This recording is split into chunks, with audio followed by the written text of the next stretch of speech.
بسم اللہ الرحمن الرحیم۔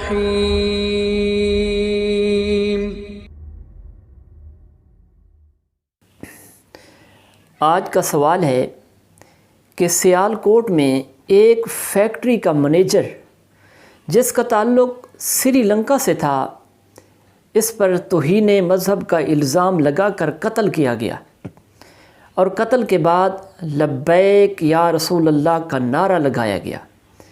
کیا تحریک لبیک اس قتل کی ذمہ دار ہے؟ اس حوالے سے عرض ہے، یہ واقعہ ہر لحاظ سے قابل مذمت ہے۔ کوئی بھی مسلک کسی بھی صورت اس کی تائید نہیں کر سکتا۔ ایسا قتل شریعت کے خلاف ہے۔ اسلام ماورائے قتل کی ہرگز اجازت نہیں دیتا۔ جرم کی نوعیت کتنی سنگین کیوں نہ ہو، مجرم کو اپنی صفائی پیش کرنے کا حق حاصل ہوتا ہے۔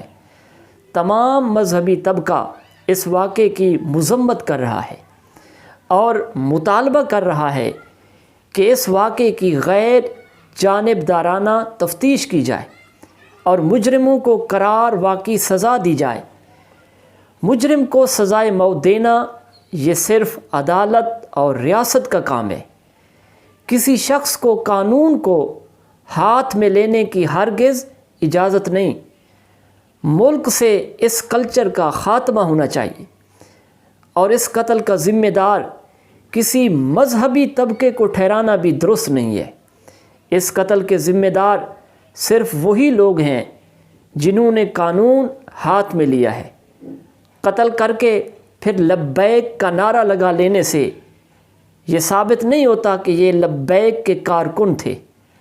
تحریک لبیک کے ذمہ داران نے اس واقعے کی پرزور مذمت کر دی ہے، لہٰذا اس واقعے کا ملبہ تحریک لبیک پر ہرگز نہ ڈالا جائے۔